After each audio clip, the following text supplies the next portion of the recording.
Energy கால்குலேஷன்ஸில் இன்னும் mistake பண்ணுறீங்களா? அப்போ இந்த வீடியோ உங்களுக்காக தான். வீடியோ ஃபுல்லாக பாருங்கள்.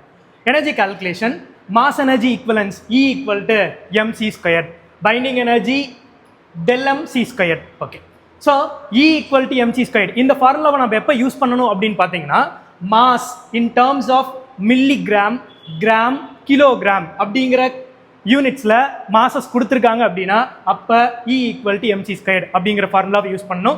ஸோ அப்போ E ஈக்குவல் டு மாஸ் அவங்க கொடுத்துருக்கிற data into c², 3 × 10⁸ the whole square. So வேல்யூஸை மல்டிபிள் பண்ணிங்க அப்படின்னா எனர்ஜி இன் டேர்ம்ஸ் ஆஃப் ஜூலில் கால்குலேட் பண்ணிக்கலாம்.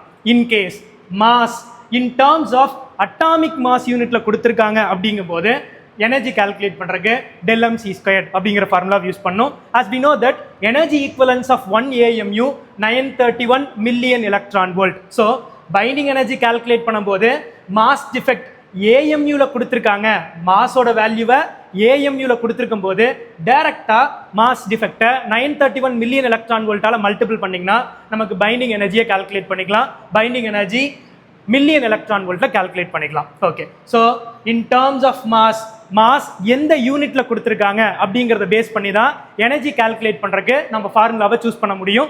இந்த வீடியோ உங்களுக்கு யூஸ்ஃபுல்லாக இருந்ததுன்னா மறக்காம உங்க ஃப்ரெண்ட்ஸ்க்கும் ஷேர் பண்ணுங்க.